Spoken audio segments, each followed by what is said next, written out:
Long. Okay. SECfans.com week 4 is here. We're going to take a look back at week 3 before we get into our previews this week. And it was a weird week in the SEC, namely because one of our picks didn't go the way we planned, and that was LSU and Mississippi State. We're going to talk about that one first. We're also going to talk about some misconceptions in both the SEC in general and specifically some of the teams. So this is our state of the SEC for week 4.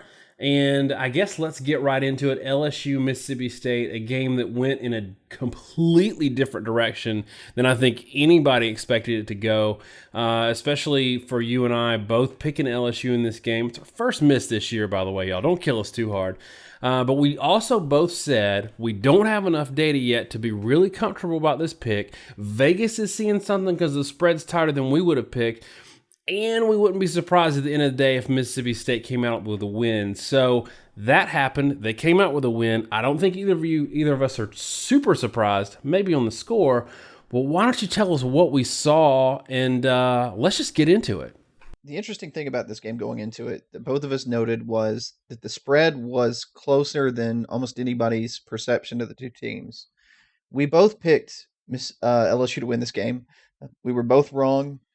Both of us thought that LSU was going to be able to run quite successfully because Mississippi State was a really bad run defense and a rather rough pass defense last year. Obviously, that wasn't the case. Now, I think this game was interesting in how LSU won, or failed to win, I should say. My brain's still trying to get ahead of me and wrap its head around what actually just happened. But LSU lost this game in large part because they were just, in my opinion, unsound discipline. Defensively, they were, offensively one-dimensional, which they have been, but they were just generally unable to create any sort of offensive identity to maintain drives at a time where the defense really lacked any sort of physicality, which was surprising for LSU. In this game, LSU rushed for about 4.6 yards a carry. Mississippi State rushed for 5.9. Nick Fitzgerald was a big part of that rushing game. We've talked a lot on here about the fact that a lot of SEC teams are relying on the quarterback as a large number of carries, not only as a running component, but as a primary rusher. I think it's interesting that Fitzgerald, as much as he did rush, they still relied more on Aeris Williams than they did anything else. And he still had 146 yards, 6.3 yards per carry. LSU was mainly relying on Geis. Now, we'd also sort of flagged last year that we thought Geis was, maybe something of a mirage because his best numbers last season came in games where they were playing particularly bad rush defenses. There was about a 4-game stretch there. It was Arkansas, Missouri, Ole Miss. Those games all had 100th or worst nationally rush defenses. Those also happened to be the games where Fournette was out and Geis was the primary back. It caused, I think, a lot of things to be skewed in terms of perception for Geis.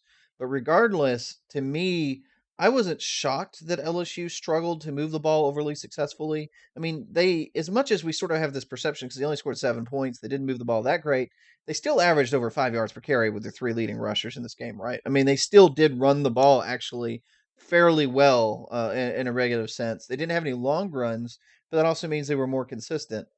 The flip side of that is their defense played completely and utterly undisciplined at times. Mississippi State under Mullen has a lot of stuff that tests your eye discipline. They have a lot of play action moves, the sort of Tim Tebow where the running back gets the ball, takes it down, runs towards the line for 2 steps, then pops his head up and jump passes it over the middle. And, in this game, Keith Mixon took one of those passes for a 45-yard touchdown. And honestly, it was kind of jarring to see this out of an LSU defense. And I we'll get into this a little bit more, but I'm not sure how much of that was due to the lack of Chavis, who was, if he's not overly inventive, he does teach pretty good, sound, disciplined defensive football. And when he has a lot of talent, they tend not to screw up and they make everything hard. Aranda is very aggressive, but the problem with Aranda's defenses is that when you're super aggressive and you teach that sort of attacking style, you don't always teach the guys to be all that sound in their, in their assignments in terms of what they're supposed to be doing. And in this game, the lack of D-line depth. They have a lot of injuries in the line. They lost another guy in this game. That showed up big time. And then the lack of experience in the secondary showed up. And again, sort of to sum all that up, my perception of this wasn't that Mississippi State beat them play for play. I do think it's disturbing, frankly, that LSU's front seven wasn't any better than they were stopping the run. But not only was all that true, but in the secondary, man, it doesn't matter how good you guys are in man coverage and how talented they are if they're out of position. And most of Mississippi State scores came on guys that were open by 10 or more yards, not guys that had just beaten their man on one, but really on plays where the secondary just left a guy uncovered or busted. And that's all really concerning for this football We team. talked about Fitzgerald last year and how we were a little bit down on him and it wasn't fair.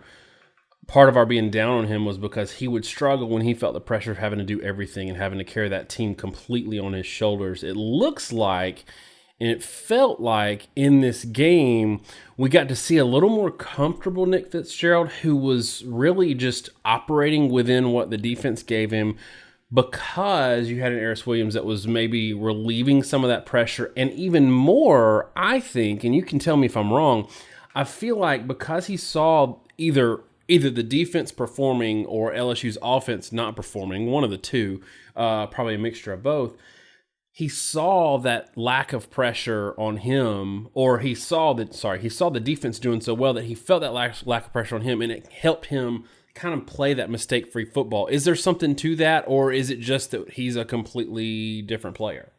I think there's something to it. I think both of us really believed last year that Fitzgerald was inconsistent as a passer.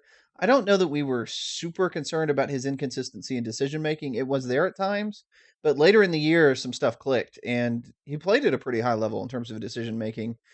But he's just not, he's not the thrower that Dak Prescott was, and that the comparison. It's kind of funny that people are going to keep making that comparison because Prescott wasn't thought of as an all-world player by everyone when he was in college.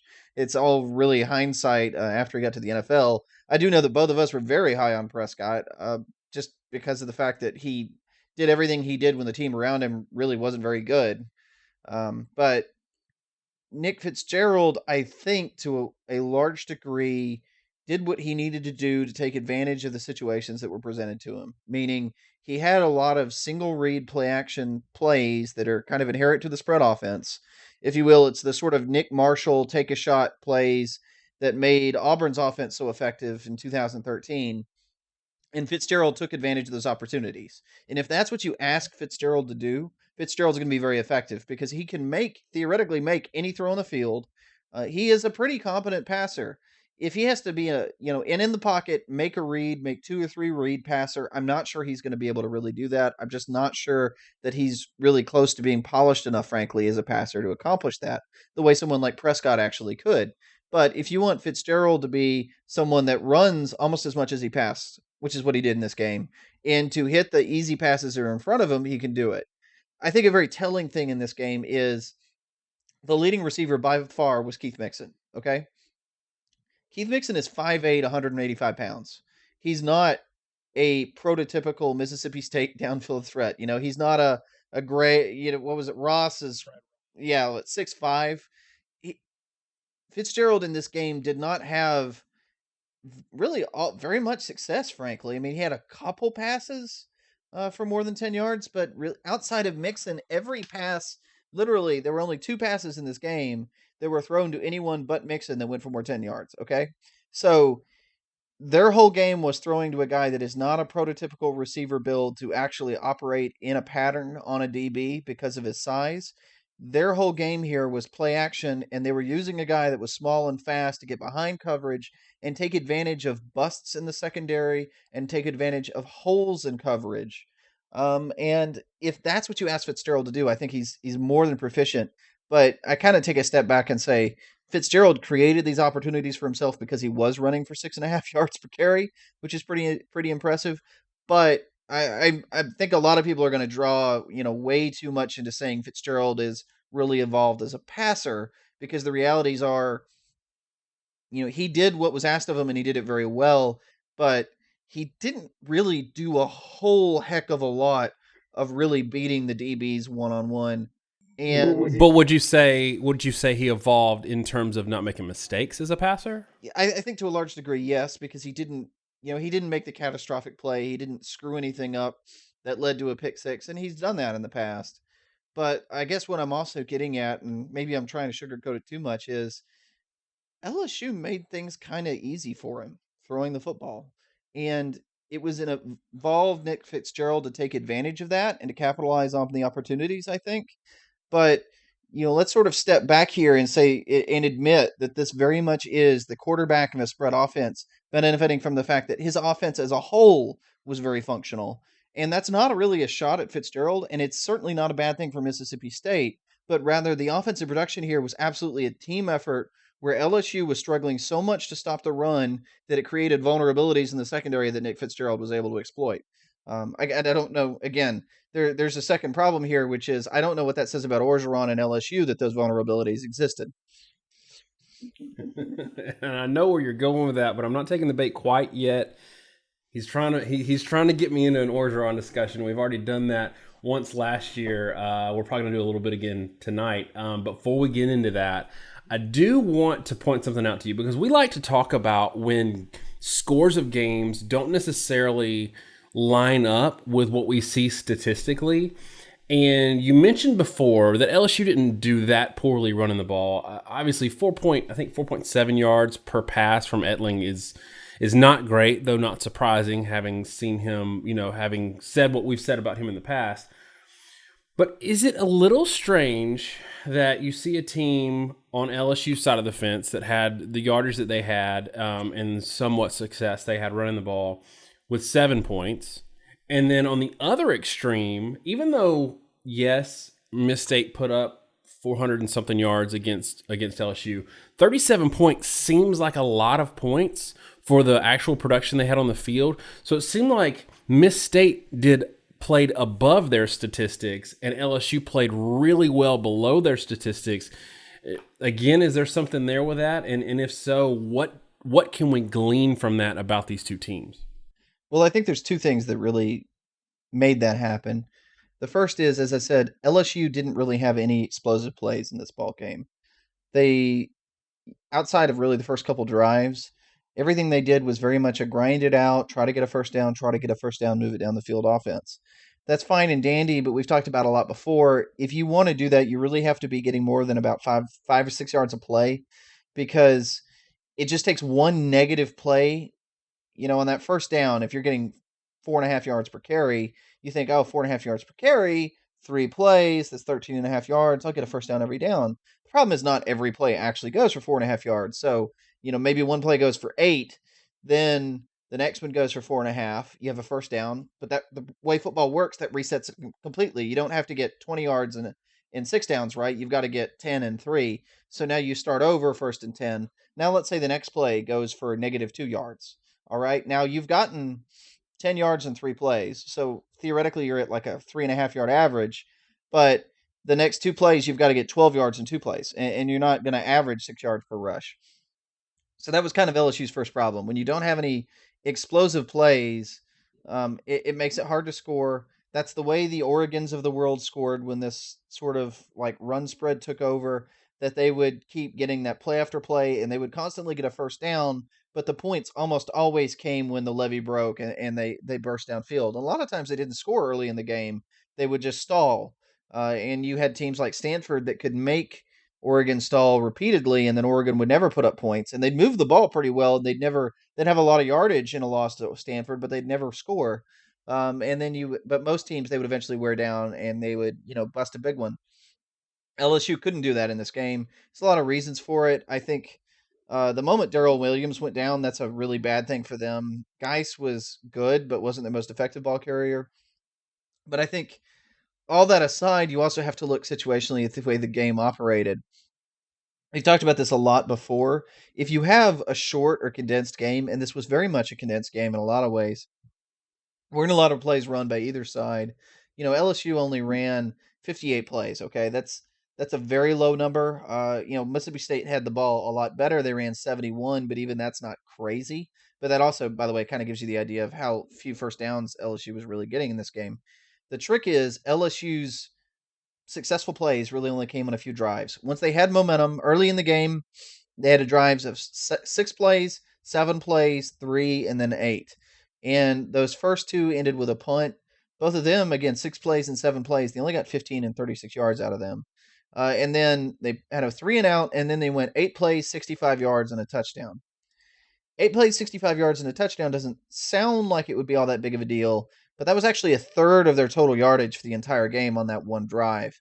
And once that was over, really, they couldn't sustain a drive for the rest of the game. They went 3-and-out in the next drive, 5 plays and punt, then 3-and-out, then 3-and-out, and then at the end of the game, they turned over on downs twice. So they got it stuck in a situation at the end of the game, right, where they had to score touchdowns because they were down so much, and that affected it. So their yardage looked less important. Granted, Mississippi State was also up 37-7, so they were in a prevent, and that's a lot of the reason why LSU was able to get yardage. But the point being, when it mattered, LSU couldn't sustain drives at all. They got really three. If you want to look at it this way, there were 3 drives they got most of their yardage: 65-yard touchdown drive, 50-yard, and then 40-yard turnover downs late in the game. That was 55 yards of their 270, so more than half their yardage on those 3 drives, 2 of which were in garbage time. And then for the rest of the game, pretty much they just, it was bad LSU football from a year ago. 4 yards, 4 yards, 1 yard punt, and just over and over again. And it's painful to see, but it's, I think, reality unless they're able to get something more out of quarterback play, because there's no threat for explosive play. They can't leverage, when they do sustain a drive, they can't leverage that and the safety's walking up and turn it into a play action touchdown. And then, even more concernedly, their offensive line isn't good enough to really take over the game, even when they do sustain a drive and just run it. So, I think that's kind of what it is. That's the reality for LSU. That's the reality for them this year. And there are going to be teams where the defensive front isn't as good. Mississippi State, I think the biggest thing they've done is with Simmons and some of the junior college guys they've brought in the front seven. In terms of depth, they're a different unit. They're able to stop the run a lot better. LSU is as one-dimensional as they were last year. I think anyone that thought they were going to be different was fooling themselves. We talked a lot. We called this the year of the receiver, and we talked extensively about the fact that the returning production and receiving core was going to be one of the big highlights for what these teams are going to be able to do. And in LSU's case, losing their mainstream receivers from a year ago has, I think, caught up to them. Chark, as much potential as he has, is not in any way polished. And honestly, unsurprisingly, they've taken a step back in the passing game. They're more one-dimensional than they were a year ago, and that's why they struggle. All right, so now this is the point in the show where we talk about the thing that I think you wanted to talk about earlier. We don't do a lot of I told you so's on this show, but this is going to be one of those times where we do. And it's what we're going to talk about here is Ed Orgeron. And last year when LSU hired Ed Orgeron, we did a long video just about that hire and how we didn't like it. And we loved Ed as a person, as a coach, but not as a head coach. And the one thing that stuck out to me in this game, aside from all the other issues, are, well, actually 2 things. One, the fact that the offense doesn't look any different under Ed Orgeron than it did all last year, even under Les Miles, in spite of the fact that they got an offensive coordinator that was really dynamic at Pitt.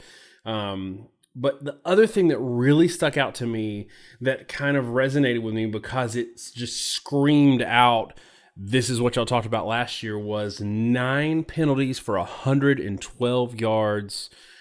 That's where I'm just going to tee it up for you and let you run with it. Right. We did a video last year. You can search for it on our channel. We might even link it below this link. We shared it on Facebook earlier this week, but we did not have a lot of confidence in Ed Orgeron as a coach, not because he's a poor motivator. He's an excellent motivator. Not because he doesn't understand football, because I think he does understand football in an XO sense, but because your job as the head coach really is to do 2 things. One, it's to manage the other coaches. The head coach's job is to keep an even keel, make sure the other coaches are doing what they're supposed to be doing, that they have a schedule, that they have a regimen, that they're under wraps, saying the right thing. It's honestly, this is the area where I've always been told Will Muschamp struggles, because Will Muschamp is a very energetic, hot-headed guy, likes to blow up, In meetings, he just gets furious because he sees something on tape and he will scream at the other coaches in the room. Doesn't work so well when you're a head coach. I think people would be even surprised as much as Nick Saban can go off, and he will go off.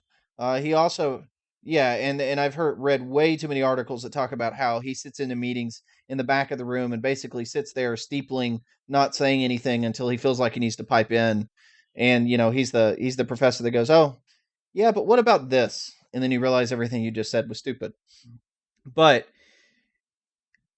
Orgeron one follows that mold. I think he is very fiery. He is very energetic. Um, and while he's positive and motivational and all those other things, I question whether he has the temperament to really make sure all his guys are on task. And that kind of leads to the second thing, which is the head coach's second major responsibility is to ensure that there is a plan for each and every part of the football program.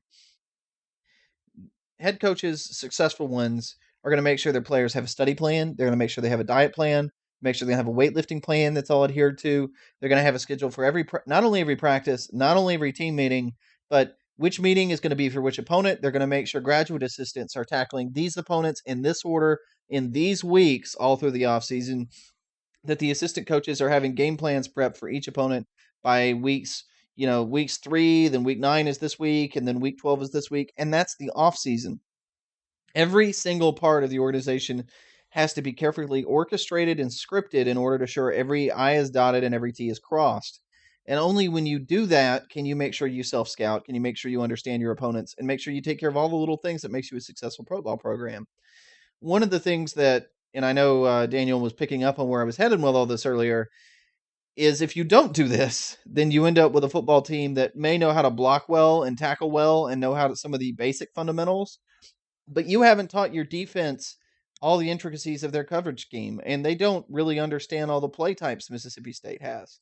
There were a lot of plays in that game, especially play action throws, that aren't unusual for Mississippi State, yet LSU's defense looked completely unaware of what was going to happen. And you could see, one that big touchdown pass to Keith Mixon. It's just Nick Fitzgerald faking the design QB run to the right, and then they go to their very basic counter where he pulls up and throws the ball.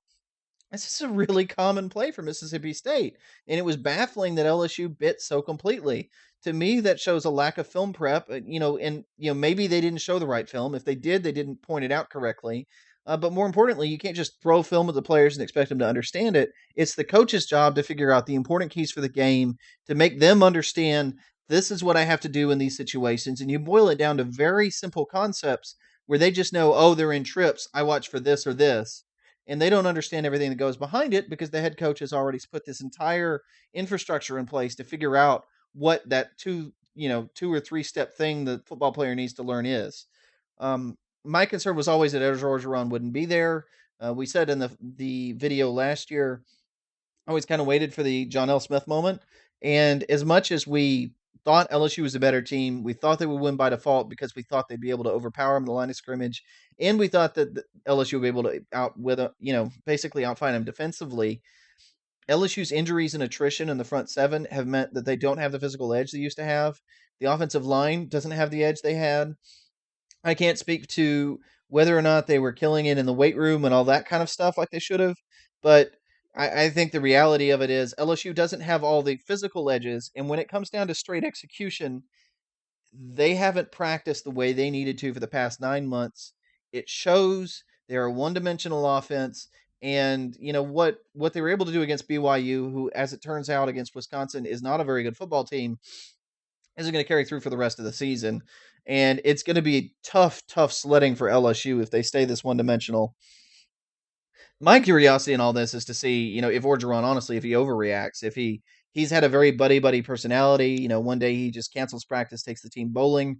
We've talked extensively on this show about the fact that my concern with Orgeron is he was such an aggressive coach at Ole Miss, and he was such basically an unapproachable coach, and so tough love that he swung the pendulum all the way back, and that he was going to be a fun love guy, and we're just going to be lovey-dovey. We talked about this in the preseason.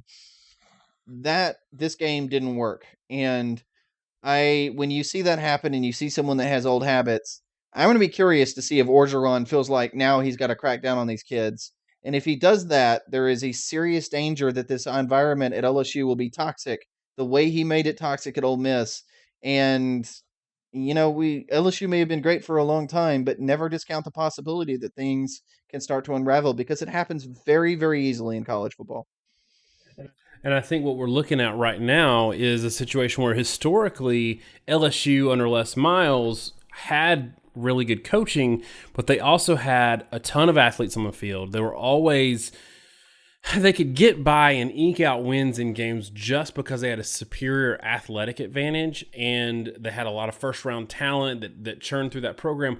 Well, I think we've got kind of a double whammy here where you've got this coach coming in whose schemes in preparation may not be conducive to early season success, combined with the fact that LSU lost so much last year that they're replacing them with guys that, you're kind of throwing them out there and they need to be prepared week one, game one. Is it something where they can get better over the course of the season, or are we maybe looking at a pretty rough season for LSU? I think they can improve. They're going to have a 2-game stretch here with Syracuse and Troy, where they're going to have a chance to get some wins and get some confidence. But that Florida, Auburn, Ole Miss, Alabama run, starting in October, is looming large. And, I will tell you my big concern with LSU, and that's I don't have the exact stat in front of me, so this is rough, but since Les Miles was hired, once they lost 2 games in the season, I want to say they were right at 50. They were right at a 50-50 win percentage. They were right at 500 the moment they lost 2 games. Now, a lot of that is sort of self-prophecy, right? Because if they lost 2 games, they were a team that could lose 2 games.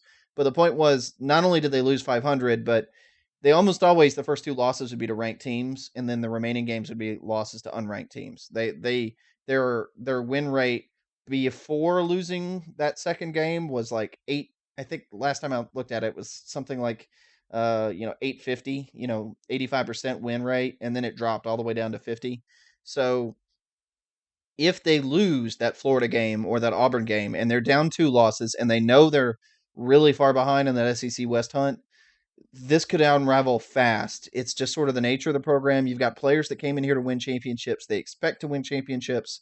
And the problem with having a very emotionally based team that I think Les Miles really instilled in these players is emotions could be good and they can be bad. And if you have players that fight because they want to win and that they're trying to win a championship, and a team that very much can get a roll on a roll in a season, then you also have, the same sort of LSU team that we have seen in the past few years that once they've gotten knocked out, they've struggled. And I think, the biggest example to me in recent years, because I'll give a concrete example rather than just saying this over and over again, was 2015, right? They go to Alabama.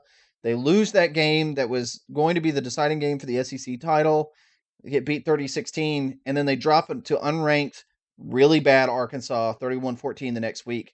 They get pummeled by Ole Miss 38-17 the next week. And the thing that saves Les Miles' job was a 19-7 win over an impotent Texas A&M. So the LSU team that had stomped everyone the entire season just basically pulled a 180 the moment they lost the conference title lead in the conference title race. So I do think it's entirely possible that LSU kind of derails, frankly. I think that Florida game is going to be huge. If they can get past that and keep a little bit of a momentum, then they'll regain hope. They'll say, you know what, this isn't the end of the world. We can win out. Everything's going to be okay. If they drop that LSU game, or if they drop the Auburn game the week after, which is going to be tough because Auburn still has a pretty rough front seven, I think LSU, I think they're going to drop, I'm going to say at least 3 more games the rest of the year. And I think they end up finishing something like 7-5 if they drop either of Florida or Auburn. Speaking of tough stretches, we talked last week about how Mississippi State, starting with this game, had versus LSU, at Georgia, at Auburn, 3 in a row. And our hope for Miss State was, even if you're not favored in any of those games, the odds are, based on how good you've shown so far this year, that you're probably going to win one of those games. And we thought they'd win one. We didn't know which one. Turns out they went ahead and got that out of the way. So looking at these 2 games left in that stretch, at Georgia, at Auburn, I don't want you to predict Georgia because we're gonna do that preview in a minute. But is this a situation where we can completely do a reset and expect another win out of these two games and really get Miss State some momentum, putting up a 4-1, maybe even 5-0 spot coming out of the gate? We'll talk about the prediction in a second, and this does give it away. I still think it's probably more likely than not that they don't win either Georgia or Auburn. And I think there's a little bit of an overreaction now because I do think LSU may be a paper tiger, forgive the pun, but that was bad. Yeah, it was. Georgia game is going to be interesting. We'll talk about that in our preview. I think Georgia, I think they have the potential to be a lot better than they are. Auburn, I still think the jury's out. I'll focus on that more for now. We've had a lot of discussion between the two of us that Auburn's sort of being, raked over the coals for the fact that the offense isn't generating a ton of points. They struggled last week against Mercer. They have not looked good offensively in any game this year. But Auburn was within one score at the end of the game against Clemson, the Clemson team that a lot of people are ranking number one in the country right now. After Clemson just throttled Louisville really on both sides of the ball. Auburn offensively last week against Mercer wasn't really trying to show anything. They were trying to work on fundamentals. A lot of things weren't really functional, but they turned the ball over. They turned the ball over like crazy, right? And we've talked about this a lot. Turnovers are a bad thing, and turning the ball over 5 times will make you struggle. But Auburn had 510 yards of offense last week against Mercer. Okay, they had 146 yards rushing. They had 364 yards passing. The problem was they fumbled the ball 4 times and they threw it through an interception.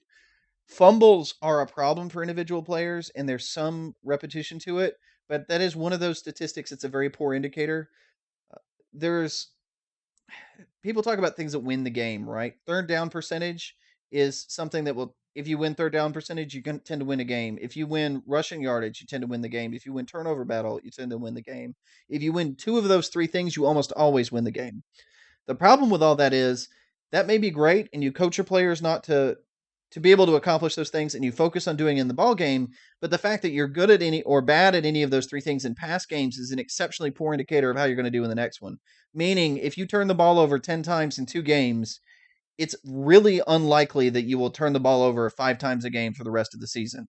They tend to be sporadic. Rushing yardage and third down conversion tends to be extremely opponent specific and matchup specific, meaning you played a really good pass offense and you were pass defense and you're a great passing team, so you struggled, or you were a rush first team and you played a good rush defense, so your third down struggled.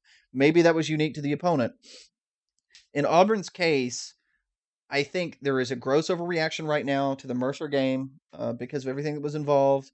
I think Auburn is a much more successful offense than they've shown. I think the Clemson game of being within one score there really was who Auburn was. I think Clemson's defense is outstanding, so that was a large portion of it. But I still think the Auburn Tigers are really the team to beat outside of Alabama in the SEC West. And to everyone that's now immediately jumping on the MSU bandwagon, I do kind of say not so fast. Auburn is a really tough opponent, and there are several other SEC teams, we'll talk about Georgia later, that have a tremendous amount of potential. I think Georgia and Florida are 2, South Carolina, Kentucky, both are able to sneak up and beat you. Still not sold on Vandy yet. But yeah, I don't think things are quite where everyone thinks they are. I don't think the SEC is down as much as they are. And as I've kind of gone off on a tangent there, but not really, because a lot of what's being said about Mississippi State in their current run, I personally think is really an underestimation of the difficulty of the opponents they're about to face. And I probably disagree with you a little bit on the next 2 games. I think they win one. Not entirely sure which one I want to pick there because it's not fun to pick. But I also do agree with you about Auburn. I think people are underselling them a little bit because of the history with Gus Malzahn and the fact that he was already kind of on that mental thin ice with the fans regarding his lack of output from an offensive standpoint. And they didn't look great offensively, not just because they were facing a good defense against Clemson, but they were also, Man, there was some really questionable play calling in that game. And then what scares me a little bit about this Mercer game, because they did, especially at quarterback, 32 of 37, 364 yards, no touchdowns though. The thing that scares me a little bit about the Mercer game is Auburn was really trying. This isn't like Alabama's defense giving up 24 to Colorado State with a bunch of subs in the game. This is Cameron Petway being the only running back carrying the ball. 34 carries against Mercer. Jarrett Stidham, the only quarterback playing in the game. That's a little scary, not just for developing players down the line, but also what it tells me is, yes, I agree with you. They were working on some stuff, but also they weren't successful enough in working on those things against a crappy team to get enough separation that they could, maybe give any running back another carry. And that was a big criticism of Gus in the Clemson game, was that they didn't give Cam Martin any touches, and he brought a little different element than Cam Petway. So I don't know that I disagree with you, because I just said, I think people are underselling Auburn, especially when you have a defense that good. You're going to be in every game. But I do think there are some warning bells ringing there offensively. Okay, let's circle this back real quick to close out LSU Mississippi State. I think you've kind of already tipped your hand in terms of, look, Miss State is probably not as good. It may be a little, or maybe it's a little early to say that they're as good as some people are willing to give them credit for, given 37-7 is an eye-popping score. But you did say last week that Miss State, you've already put them higher than you had them preseason, and you think they're going to be a good team. Tell me about LSU. Are they potentially as bad as 37-7 might indicate?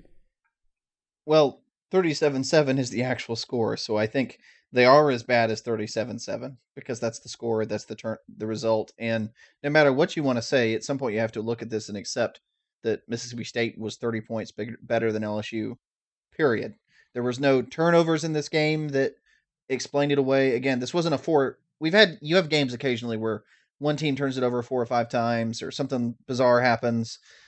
Most of them have generally involved either LSU or Ole Miss, but that didn't happen in this ball game. So LSU is a lot worse than we were expecting.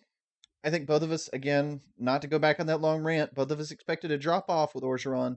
I didn't expect it this fast, but I think there is a serious chance that LSU, it's not just a one time game thing. They're not just a little out of sorts. They may just be a bad football team. And this is going to start steamrolling fast if that's the case. Recruiting is already not very good this year, and oh man, it's a little concerning because that's a blue blood program, and I think people really underestimate in this sport how fast things can start moving against you if you lose momentum. And that's the danger. This is the danger about what people talk about when they say, you got rid of a 10-win coach or whatever. That's being greedy. This is the danger of high expectations. This, not just doing well, but championship level expectations instilled in your fans. And this is what's going to happen to Alabama fans when Nick Saban leaves. You can't see past the security that you have in having a good program, and that leads you to be willing to trade a 9 or 10-win coach for a possible 12-win coach, but also a possible 5-win coach in the same person. Is that kind of what LSU did here? I think so. Well, there's sort of two sides to it. One, LSU fans hired the coach that they felt like they wanted and that they identified with.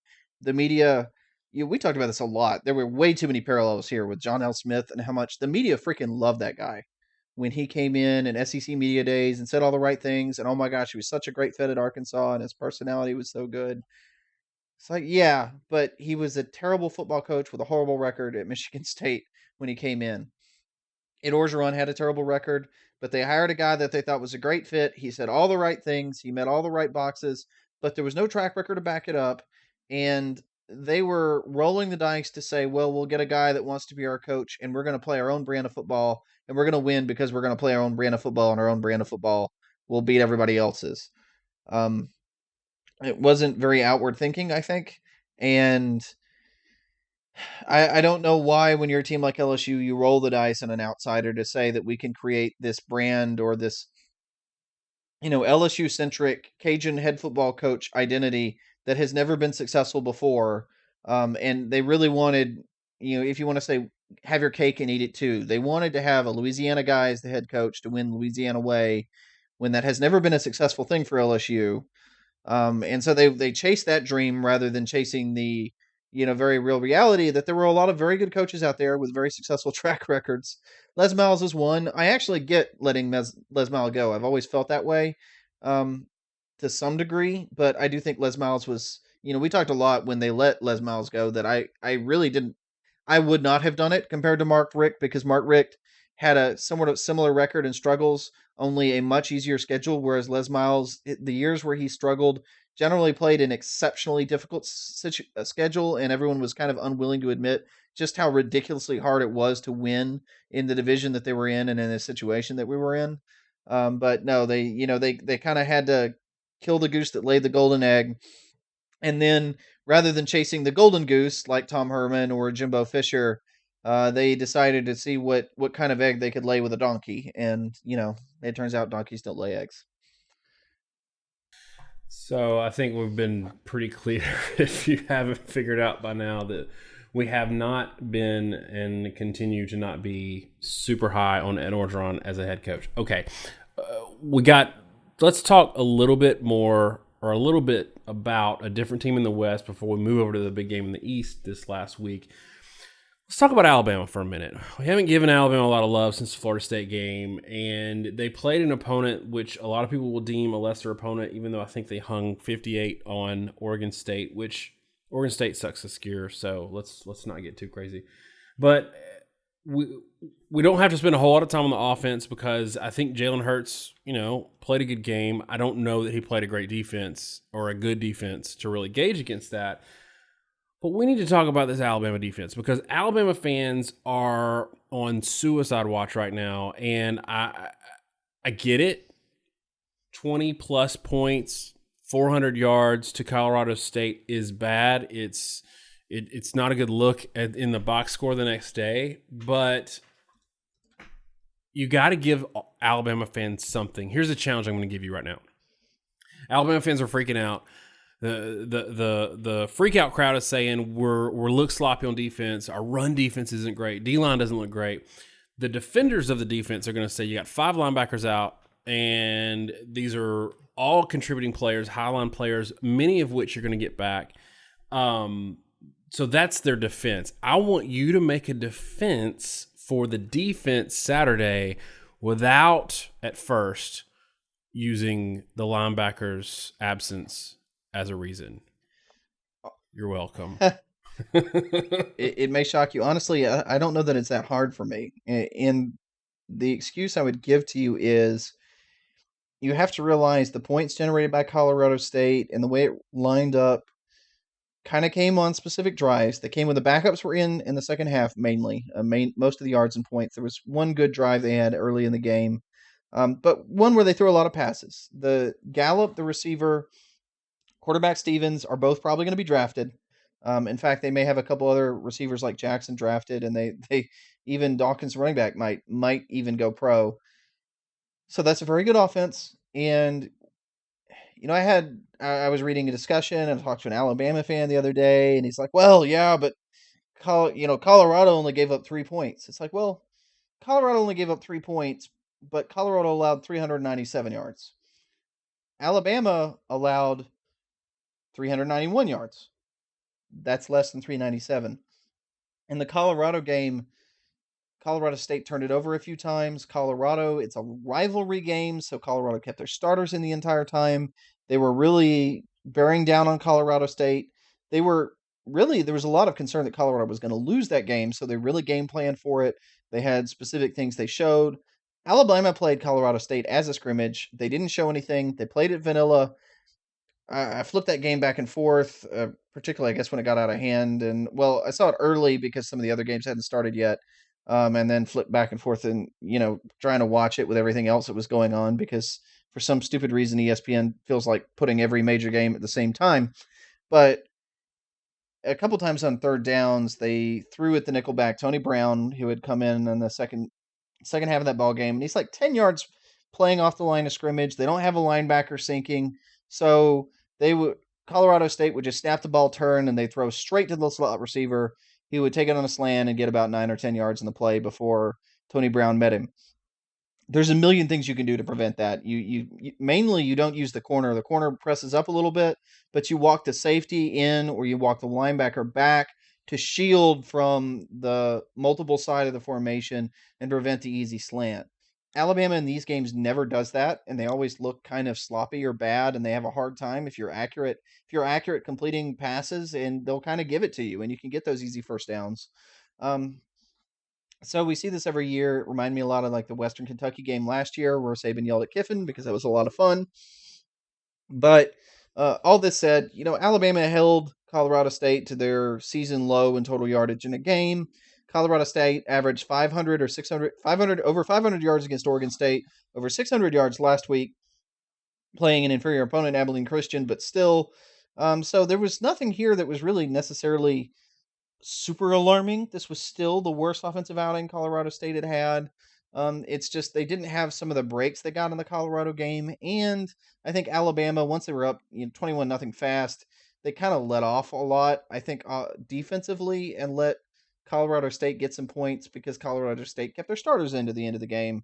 Nearly got their quarterback killed. It was kind of fun watching his jersey at the end of that game. Just you knew everything that had just happened because it was like torn in half. So that's my solace for Alabama fans, if you will. And I think it's fair.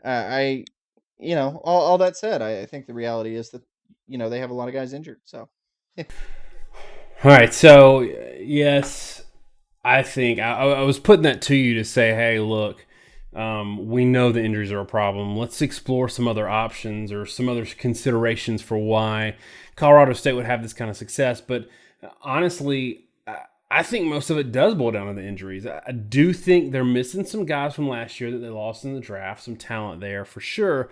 But I also think there's something to be said about having to play what's essentially fourth and fifth string guys because of so many people in a specific position are not there. So I would say hold off on jumping off the top of a building because of this specific and last week's defensive performances. You got Vanderbilt calling you out. We're going to talk about that in a minute. But I think Vanderbilt's offense is just what the doctor ordered for at least perceptually struggling defense. And we'll have a little chance to talk about this in depth when we discuss Alabama and Vanderbilt in our preview show later this week. And really, given the week last week, I don't think there's much left to talk about in the SEC West.